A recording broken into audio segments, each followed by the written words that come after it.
need those kind of moments to capitalize on those situations, it could work out for them. But jumping right into the draft here for game number 3, we can already see those early prio bans coming out. Of course, Smart Omega is going to take the blue side here. They take out the Franco this time. They don't want to give that to Light anymore. So they also take out Beatrix. RSG Philippines so far responding with the 1-1 and the Ling. And there's one more band coming out, the Julian. Eterna, who's that last band going to be?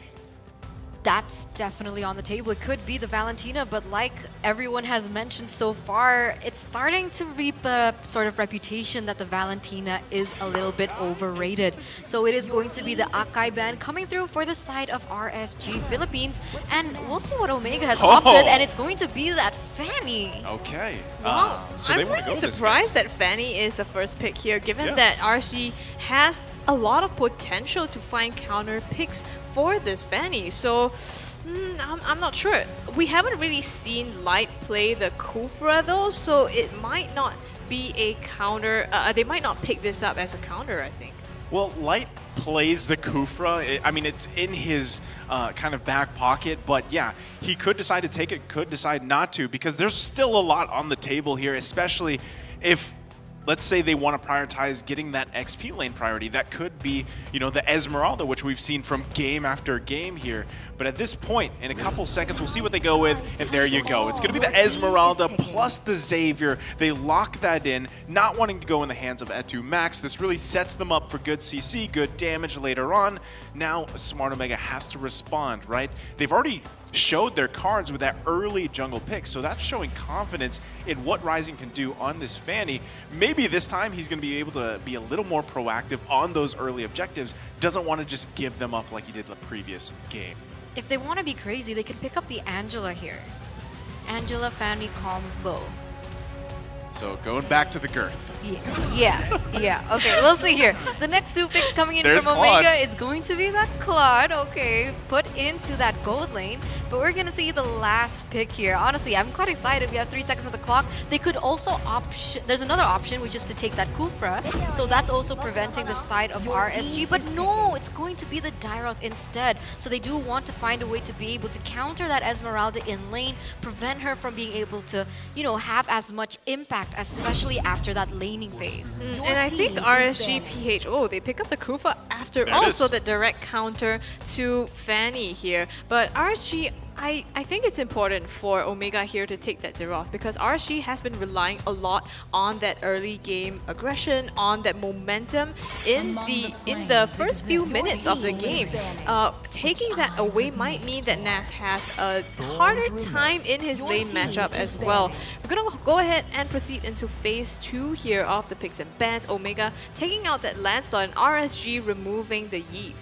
Yeah, because you got to think, right? What does RSG Philippines want to take into the jungle here? So we're going to see those bans coming out towards Demon Kite, because you don't want to give that favorable matchup or even the advantage to RSG Philippines jungle, because the whole point, again, having a Fanny is to get that early kind of advantage, the momentum, build off that, carry it into the mid game, and then let your team do the rest of the work later on, especially now that you have a Claude.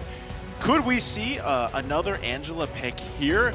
Not sure, but also if that does end up going in the hands of Chaknu, it is kind of, it's something that isn't necessarily his play style. I feel like the one that does really work in favor for him is Rafaela, for example, because he can kind of be a little more aggressive on those holy baptisms.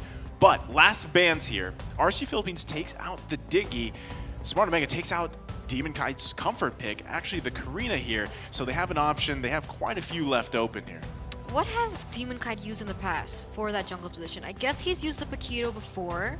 The Akai has been banned. Baksha. Baxia is also an option, but I do really like the Lancelot and the Karina bans coming through, because it's not just denying that away from Demon Kite, it is one of his power heroes, but on the other hand, these are really good heroes that will be able to kind of level the capacity that the Fanny can have in that jungle, the ability for them to jungle as well. But it is going to be the Benedetta pickup for RSG Philippines, and this is going to go on to the hands of Demon Kite, and that will actually be responded with the Hilda as well as that Sicilian pick. So really late game mid here in that Sicilian, it might be able to kind of get readjusted with how early aggressive that this Hilda can be, but I don't know how this is going to synergize as a whole in terms of Omega's composition.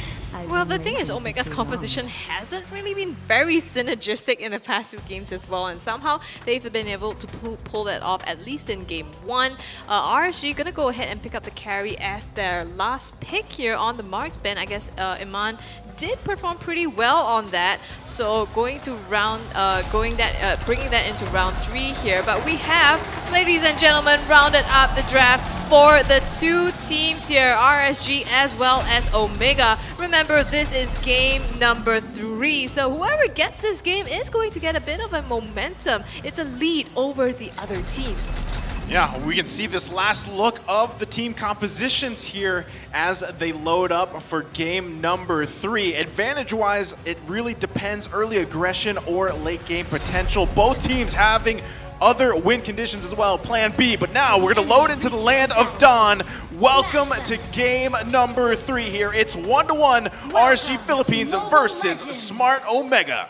Whoever wins this game is going to potentially be at match point, so the stakes are very high. It does seem like RSG will have the momentum from winning game number 2, but let's see how this is going to fare because Chakno already getting very aggressive into the jungle of RSG. Yeah, I feel like we haven't seen Hilda in quite a while, but Chakno is really making this hero work. Light though, responding with some damage of his own, so they trade even here and manage to protect the jungle. I don't know about early aggression coming from Omega because so far Ryzen, yes, he has played, heroes that are able to flex that, but he hasn't really made much of it. Trying to aggress now though onto Demon Kite here, taking away that neutral camp away from him. So, well, slight lead in terms of Omega, but overall still pretty even. Yeah, if we, taking a look at both teams, right? Chaknu actually going deep into the jungle, going to be focused on here, but should be able to get away, has to pop the sprint as well. So going back to the point, right? You have both teams having those, again, plan B kind of win conditions in themselves. RSG Philippines, you have Demon Kai on this Benedetta, which didn't have the best win rate, which we saw in the draft, right? But again, can push lanes alone. This is going to be focused on Ryzen. He's actually able to escape there. Again, this is the power of Fanny here, right? So lastly, Smart Omega having Etumax on the Sicilian. That's infinite scaling for them if they can continue to play around their style, which is drag things out, get to the late game here. So that will be a concern for RSG Philippines. Yeah, I mean, I'm already liking, how Omega is playing a lot more now. They are starting to take the more dominant position as opposed to the really, really passive approach that they've been taking in the last 2 games. Now they, actually, they're the first ones to take this turtle here. This is a little different situation now, right? Ryzen picks this aggressive jungler, the Fanny, grabs the first turtle of the game. This time it's RSG Philippines giving up that first turtle. I think that's what the composition was built for, right? The Hilda is notoriously known to be a jungle bully, so with this kind of aggression that is coming in from Chaknu, it also automatically gives the side of Omega a little bit more space to be able to have that kind of pressure all over the board. So they are this time able to get those neutral objectives as that turtle is going to fall into the hands of Omega. And this is different to game number 1 and 2, as Omega is going to be the one with a small lead in this early game.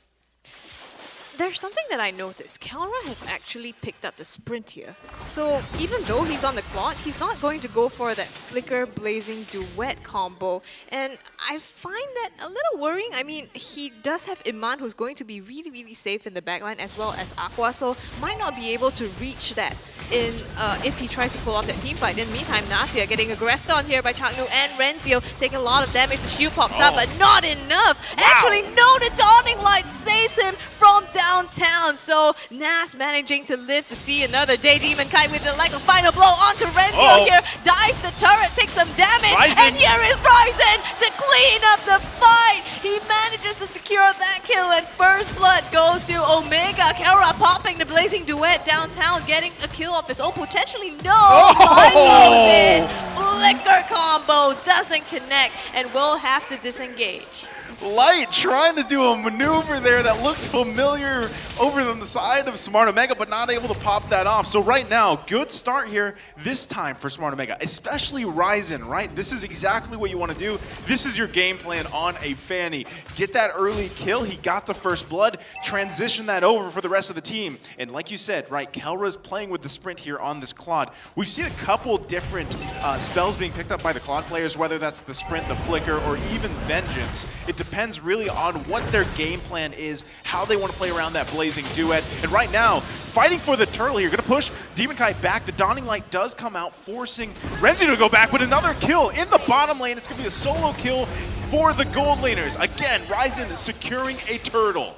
Yeah, really worth it for the side of Omega, though they did have to lose Kelra in the process. I'm not sure what's going to happen as Ryzen goes in for a kill onto Iman. So now it is definitely worth it for the side of Omega. They both are going to trade their gold laners, but in advance, Omega has secured another turtle on the board. Yeah, okay, so again, Ryzen feeling a lot better this time around, right? So he's got those 2 early kills. He's feeling good about the objectives early on. This allowed them to get that 2.3k gold lead at this point. So now this is switched from the previous games, right? They're the ones controlling the pace of the game, and this is exactly where they want to be here. So now the response has to come from RSG Philippines. How do you fight around that? Kelra, especially. Look at the confidence coming out from Ryzen, focusing on Emon. He gets stunned! Not able to get the kill here, unfortunately for him, but Emon does get taken down by Kelra. Nice play there. Now Max joining the party. They could just work on this turret. Meanwhile, Light's gonna be down there. Chaknu has to defend the lane himself in the mid. What an outplay there. Ryzen actually taking too much turret damage. I think he got stunned out under there as well. And along with the kill, Omega's going to pick up the first tier turret on the bottom as well. Demon Kite, I think just barely managing to protect his jungle there. But we can see RSG, they're playing on the back foot here. And this is uncomfortable. They are used to taking the early game, but right now they're not set up in terms of their composition to do that. Yes, but with the way that Ryzen has been playing, it seems like he's kind of, like figuring out like the mechanics of the Fanny, like the maxes of what he can do. The limits, he's pushing the limits is basically what I'm trying to say. And with that, RSG Philippines, they can definitely capitalize on these really aggressive movements coming in from Ryzen, as he was able to be picked off in the bottom lane. Light could be looking for the setup here, finds it to Max. This is way too much damage as he goes down. Emin finding the kill there with that parrot of Dawning Light. Now Chaknu going to be the focus here. Demon Kite making his way too. The turtle is now up. This could be the moment for RSG Philippines to secure one for themselves. As Ryzen is going to be stunned, he should have to be able to back off here. Look at Chaknu forcing Aqua back. Turtle going to be half health here, the juggling around. Also, Kelra, about half health, going to be focused on by Navs, pushing them back, resetting the turtle. No one wants to give this one a go yet. Also, at the same time, Etu Max now making his way down mid. No one wants to go yet. Look at that early Wind of Nature pickup for Emon. That could be the advantage he's looking for. They are confident in taking this turtle, RSG Philippines, but Chaknu just around the corner too. Ryzen now making his way. Who's going to give the go signal here? Electro final blow used. There's going to be the blazing duet popping out. The damage light so low. Demon Kite falls. Emon trying to return on Chaknu. Look at the back lane. Naz now focusing on Renzio. Grabs the kill himself before he's taken down. Finding a kill for Kelra. 1-for-3 trade here in favor of Omega, as unfortunately they did have to lose that turtle, but at what cost? It was 3 members taken down, and Omega has the space. They are now leading with 2,000 gold, as we can take a little look into the items here, as it does seem like Sicilian is a little bit ahead, understanding that they have already secured 2 core items in that Clock of Destiny, as well as at Lightning Truncheon. And from the side of Xavier, he's only been able to build that Clock of Destiny, and so he needs a little bit more time to be able to dish out the damage, as we know the Dawning Light to be able to do. Yeah, RSG really looks like they're trying to claw their way back in here, wanting to go so hard on that objective to secure it for themselves. The thing is, RSG, they have 4 kills, but only 2 of them are on Iman, and like you said, Eterna, Aqua right now is 0, 0, and 2. In comparison, Omega has 2 kills on Kelra, 2 kills on Ryzen, and 1 on E2 Max, so they are slowly farming up exactly in the players that they need it to be. Yeah, so it's basically it's split, right? It's nicely split amongst each player. Meanwhile, RSG Philippines, Light is actually picking up an early immortality, so this could allow him to make those plays that he's looking for because Demon Kite's struggling a little bit. There's the Mystic Field forcing Chaknu back. There's Light, not able to connect on the Tyrant's Rage. Ryzen trying to push them back too. This is just a misplay for them. They have to go back. They lost some resources, so they got to reset. RSG was looking for a play. It was supposed to land, but E2 Max has the Purify, so denied that opportunity from happening. And that is how you respect the enemy. It does seem like Omega understands how much of a nuisance the Tyrant's Rage as well as Revenge combo can be. It can instantly be a game changer, and so they have respected that, understanding that E2 Max is going to be one of the prime players to target from the side of Omega. Omega, they just have so much teamfight potential now. I mean, you have E2 Max, you have Kelra with those huge ultimates, and also Chaknu himself, other than Ryzen, has the capability to clean up fights or to initiate them as well. On the other hand, I feel RSGPH is a little bit forced to play the defense here. You have Nas, yes, you can peel for the backline, but Light, he needs to be able to find those engages to be able to get an advantage. I think at this point, right, going back to keys to victory, Navs need to be able to go Navs, right? He has to force those choices from Smart Omega because, yeah, you're right, they are on the defense here. Again, a lot of that when you have that Esmeralda is to be able to push people back or zone people out, reinitiate or disengage the best way you can. Player gold here, though, you can already see, you pointed it out, Kelra feeling pretty good on this Claude. He is going to be pumping out tons of damage, especially paired with that sprint. So his whole game plan is pump out the damage, get back, and then let either Ryzen or E2 Max find those targets, especially in terms of scaling. You can see Ryzen already going to the pump out the damage, but oh, he gets focused on as he falls here. RSG Philippines could be looking for a moment, and that's going to be another kill. There's Kelra in the back lane, grabs a killing spree, gets Aqua down. Demon Kite really low, and Naz able to grab one himself, so 3 fall for Smart Omega. 1-for-3 trade, and it's so unfortunate to see that. I do understand Ryzen's playstyle a little bit. What he's trying to do is he wants to go in, bait all the resources coming in from RSGPH, allowing for the other members from the side of Omega, like Keller, like E2 Max, to go in. But he went in a little too much. He overextended a little too much, and then he got taken down. And with that in mind, RSGPH, they've secured the turtle, and it looks like they're going to secure a kill. Yeah, Kelra could be looking for another moment here. They notice Light's pretty low. They're going to pop the immortality here. Dawning Light does come out, but Mega Kill goes over to Emon, and the focus, Blazing Duet, not able to find anyone just yet. Ryzen, though, will clean up, looks for another kill, grabs the double.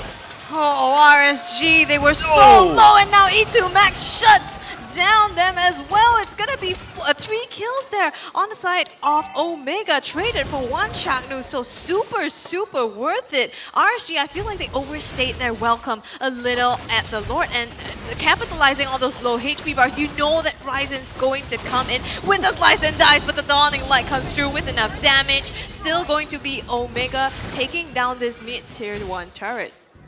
Yeah, great play, right? So Lord doesn't result into much, right? So at this point, Ryzen, you got to be careful here because he needs to think, you know, you still have to respect that Light is on that Kufra across from you. So his decisions to go into these certain team fights, these areas, even if it's the back lane, he doesn't have much time to get away. This is a battle, man. It's just so back and forth. It's so insane. When you think that Omega has the upper edge, RSGPH finds a way to find a mistake and force a mistake from Omega, and they capitalize over that. It does seem like on paper, in terms of gold, Omega is leading, but the way that RSG Philippines is playing is that they do also have pressure on the map, and this is so crazy to see as well.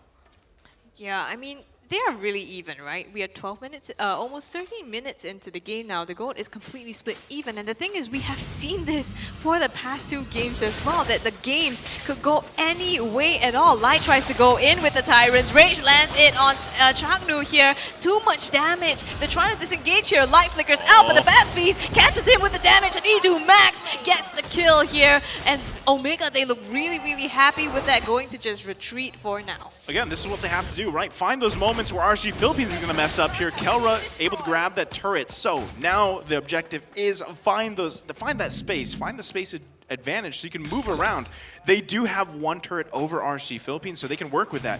The other thing is, I mean, Demon Kite hasn't exactly been able to do what he wants with this Benedetta, but if he can continue to find these side lanes, causing pressure, the response to him, because so far in the team fights, it hasn't been able to work out so well for the Benedetta pick compared to that Fanny pick.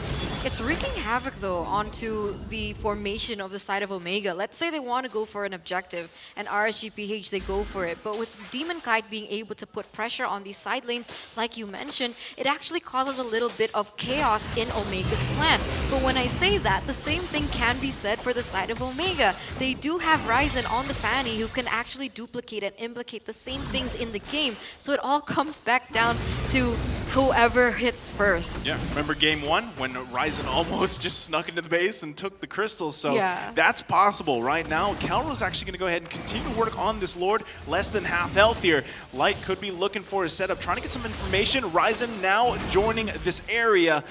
Let's see if they can actually secure this one. It will be big for them. Emon returning the damage to attack. New Lord actually going to reset here. So it takes a reset. No, he possibly do it. Has to retreat here. Light looking for Renzio. Forced the flicker out. Light quite low as well. Demon Kite goes in. Emon grabs the kill here. Now Ryzen has to retreat. So RSG Philippines finding a pick. My goodness, they were just kind of juking around, you know. I mean, and Kara going in with the Blazing Duet didn't hit anything back in, but then RSG counter engaged as well. It's gonna be Renzio that takes the death here, but now RSGPH, they have the opportunity, gonna grab it and start to aggress on the Lord. Instead, Chaknu down low here, getting hit so much by the light wheels. It's so much damage, sounding like not enough to secure that kill just yet. And the Lord is going down now. It looks like RSG is going to be able to take that completely for free. Oh, this is tough. I mean, even if they wanted to go for a 5v5, let's say RSGPH, they have it in their composition to look for those CC type of big momentum plays because they have the Kufra. But from the side of Omega, what kind of CC do they have? They have a lot of bursts. They have DPS, let's say, coming in from Kelra, but the only main CC that they have is definitely just the claws coming in from E2 Max, and other than that, they have nothing. So if RSGPH, they want to go in very aggressively into the backline, let's say, onto E2 Max, they don't have any other choice other than pure damage in return. Yeah, so we can see that, right? They're playing around this Lord at Demon Kite, focusing on the bottom. So he's going to force some pressure there. This should be the tier 2 turret going down here in the mid lane as well. So at this point, it's a little bit tough, right? How do you use Ryzen here, especially when you don't have all this access, the free access to your purple buff? RSG Philippines knows that, and they want to punish them. So continuing to take down turrets. Lord's still going to be on the top lane. They're going to have to respond to this because the base is going to be sieged on here. Meanwhile, Demon Kite still pushing out the lanes. Light charging up here. Not going to find a pick just yet. Ryzen goes in, trying to cause a distraction. There's the Dawning Light. They secure that Lord, but another turret is falling here. Yeah, even though you said Ryzen is like, it's harder for him to find a place, but he's doing so much work. He went all the way up to split push on the bottom side, and Demon Kite, even though he's trying to mirror that, that forces RSG to make their push a lot more tough. Now Light and Demon Kite, Chaknu actually in some trouble here, taking so much damage from RSGPH. Immortality Pop manages to get away, but in the backline, Light also falling. Goes in with the Blazing Duet, but he is down low, has to back away. Nas and Light also going to fall. E2 Max puts him in a body bag. Yeah, Light the only casualty in RSG Philippines here, as now they are going to be the one leading in terms of that gold.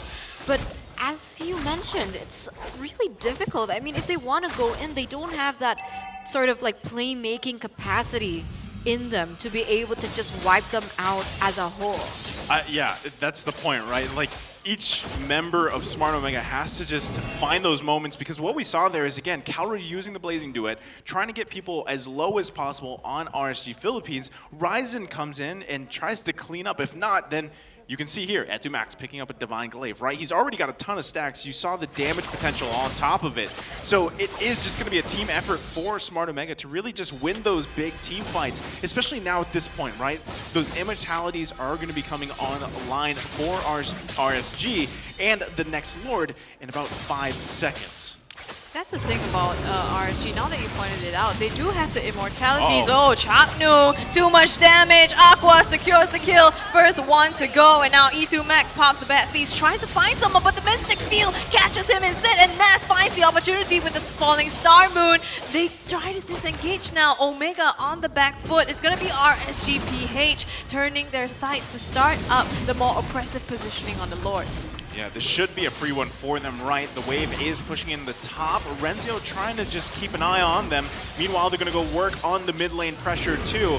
This should be a free Lord. Here comes Ryze, though. He's not going to secure that just yet. They don't actually commit to this. It's still less than half health. Kelra pops the Blazing Duet. There's the Winter Tranche. Light's really low too. Kelra has to go back, but he gets the mega kill from Aqua. Lord's still going to be worked on. Electro final blow, and they secure it. Demon Kite, but also gets the kill. That's going to be a shutdown. Finally, Kelra falls. 3 are down for Smart Omega. Wow, I was just going to say, I mean, there's so much immortality on the side of RSGPH and things like the Winter Truncheon as well. So Omega is very one-hit wonder. You have the Blazing Duet, you have the Bat's Feast as well, but once all these are down, the cooldowns are down, you have Iman just throwing light wheels after light wheels at you, and Omega kind of needs to find a response to that. Can they defend? I mean, there are only 2 members left from the side of Omega and RSG. They're quite healthy with 4, understanding that Demon Kite is on the way and also an enhanced Lord. Is this an evolved or an enhanced? But Chaknu here trying to buy some time for his team. He is going to be baiting that Lord. It is additional time, but unfortunately not enough. That's going to be it. RSG Philippines taking this game at number 3. Wow! I mean, that play there by Chaknu, it was a last-ditch attempt to try to protect the core. Great play, but then it was just not enough. RSGPH this time finding the win over Omega. Congratulations on that victory, but of course, remember this is a best of 5. They need to play to the 3rd game. Match point. Match point. You know, they stopped the momentum of Smart Omega. They looked a lot more confident here. You can see the team room there, everybody feeling that too, Coach G. And there you go. They should be proud of it, right? That was a performance there, and it was a team effort because we saw that coming out from each member of RSG Philippines. Yeah, they played so well, and with Coach Panda there on Discord as well, it really was a team effort. But yes, this is going to be the last chance for the side of Omega to still make it into the grand finals, or else it is going to be the end of their journey.